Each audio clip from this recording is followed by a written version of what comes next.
Bonjour à toutes, plus à toutes qu'à tous. Aujourd'hui, le sujet que j'aimerais parler est un sujet assez difficile. On vit dans un monde, je ne sais pas s'il y en a plus qu'avant, ou juste qu'on en est plus au courant aujourd'hui avec les médias sociaux. Ce sont des victimes d'abus sexuels. Beaucoup de femmes, beaucoup de jeunes filles, aujourd'hui, viennent voir des rabbinim, des docteurs, leurs parents, et leur avouent qu'elles ont été abusées. Très souvent, malheureusement, des années plus tard, après que le mal a été fait, après que psychologiquement, elles ont été traumatisées. Et véritablement, ça nous fait énormément de peine et on a beaucoup de compassion avec ces femmes-là. Même ça peut arriver très souvent, pas moins que des femmes, mais des garçons aussi. Et la question est, est-ce qu'on peut s'en sortir? Est-ce qu'une personne qui a été abusée dans son enfance, ou bien même en tant qu'adulte, une femme violée, a-t-elle la chance de reavoir une vie normale? Ou bien elle est vouée à vivre une vie de tristesse et une vie de douleur pour le reste de sa vie? On est des Juifs et on sait que nous avons vécu quelque chose d'abominable. Il y a moins de 80 ans, la Shoah. La Shoah n'était pas seulement un massacre de Juifs, de femmes, d'enfants, physiques. Énormément de femmes se sont faites violer. Énormément d'enfants se sont fait violer. Énormément de personnes ont vu des atrocités que véritablement, il nous est difficile d'imaginer si ce n'est pas que nous avions vu, chacun de nous, des gens avec des numéros, de nos propres yeux, où ils ont subi ces traumatismes. Il y a quelque chose d'extraordinaire. J'en ai connu, pas un, pas deux, pas trois, et je peux même dire des centaines. Ils se sont remariés. Ils ont eu de nouveau des enfants. Des femmes et des hommes qui ont passé à travers ces profondes douleurs incompréhensibles à l'esprit humain. Comment des humains qui peuvent se dire humains ont-ils pu faire subir à d'autres Béné Adam, des Neshamot Israël, telle souffrance? Pourtant, ces personnes se sont relevées et elles ont recréé des familles et des empires. J'étais un jour à un mariage, il y avait un vieux monsieur à la porte, il avait un sourire jusqu'aux oreilles. C'était incroyable de le voir tellement heureux. Et je lui ai dit, Rabbi Yitzhak, tu as l'air tellement heureux ce soir. Et il me dit, ce soir, je rentre dans ma famille. Le nouveau mari de ma arrière-petite-fille va être le 100e personne qui sera connectée avec ma famille. Ce soir, je rends à Hitler ce qu'il m'a volé. Il m'a volé sans âme. Je partirai de ce monde en ayant rendu au Créateur sans âme. Moins d'un mois après, ce monsieur Yitzhak est décédé, en ayant rendu ce que Hitler lui avait pris. Son père, sa mère, ses frères, ses sœurs, ses cousins, ses cousines, Dieu préserve.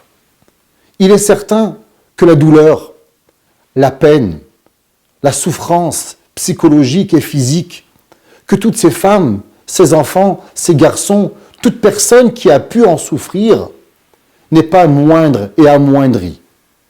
Mais il est certain que nous vivons dans un monde où Akadosh Baruch Hu nous a donné certaines forces extraordinaires. Un de nos plus grands maîtres, qui a vécu un peu plus que 200 ans, Rabbi Nachman de Breslev, a dit une phrase magique. Si tu crois que l'on peut détruire, alors crois que l'on peut construire. C'est pas facile.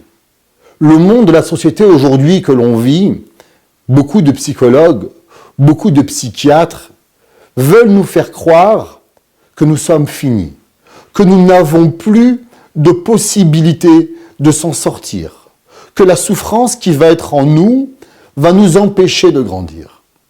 Akadosh Baruch Hu n'a pas créé l'humain de cette façon. Il y a eu Yosef Hatzadik, qui a été emprisonné, qui a pratiquement été accusé à être tué. À travers le monde, il y a eu d'autres personnes qui ont été violées. La fille de David Ameler, Tamar, a été violée. La fille de Yaakov Avinu a été violée. La Torah ne nous dit pas que leurs vies se sont arrêtées. Est-ce que je vous dis aujourd'hui, mesdames, mesdemoiselles, messieurs, que vous souffrez, que votre souffrance n'est pas une souffrance? Loin de là. Loin de moi de pouvoir vous juger et de vous dire que vous n'avez pas souffert. Vous avez souffert et vous souffrez encore. Mais est-ce que votre souffrance va vous empêcher de pouvoir connaître le bonheur? C'est là que je pense. Et je pense que notre Torah nous a donné ces forces-là, innées en nous, de savoir que le peuple juif peut être le jour de Tisha B'Av totalement en train de pleurer avec le temple détruit. Nous sommes assis par terre et pourtant le même moment, on peut faire une Brit Mila et avoir de la joie en rentrant son fils dans la Brit Mila le même jour. La joie, la douleur, la peine et le bonheur ne sont pas obligatoirement en contradiction. Dans la Torah, il y a des moments pour pleurer, il y a des moments pour rigoler, il y a des moments pour être joyeux et des moments pour être triste, comme Shlomo Amelech dit. Et l'isrok, il y a des moments de joie, il y a des moments de deuil, il y a des moments de douleur. Mais une chose qui est certaine, nous ne comprenons toujours pas, et peut-être jamais, pourquoi Dieu a fait que telle personne souffre et pourquoi pas d'autres personnes. Pourquoi telle fille, pourquoi tel garçon? Je ne peux pas vous expliquer. Je ne suis pas Dieu. Je ne suis pas prophète et je ne peux pas vous le dire. Mais une chose, je sais, que le même Akadosh Baruch Hu, qui a demandé à chaque juif de le servir avec joie et avec amour, Ve'ahavta et Hashem Elokecha, et tu aimeras ton Dieu.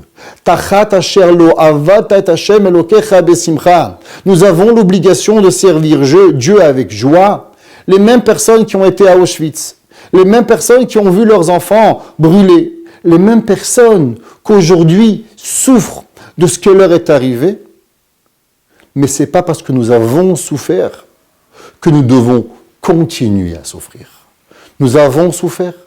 Nous devons croire à la bonté de Akadosh Baruch Hu, aux forces qui sont dans nous, et à travers ces forces, et cet amour de Akadosh Baruch Hu, cet amour du bien, et nous devons croire à l'humanité, alors je suis sûr que chaque femme, chaque enfant, chaque garçon qui a souffert trouvera en lui la force de se dire « j'ai le droit de vivre mon bonheur ». J'ai souffert, mais ce n'est pas parce que j'ai souffert que je dois continuer à souffrir. Ne laissez pas vos abuseurs, ne laissez pas les personnes qui vous ont fait du mal vous continuer et vous donner malheureusement ce poison le reste de votre vie. Refaites grandir en vous le droit à la joie, le droit à l'amour, le droit au sourire. Et qu'Akadosh Baruch Hu nous aide tous à pouvoir le servir avec amour et avec joie, même si des fois il nous est difficile, mais ce n'est pas parce que nous pleurons aujourd'hui que demain je n'ai pas le droit au plus beau sourire de la vie.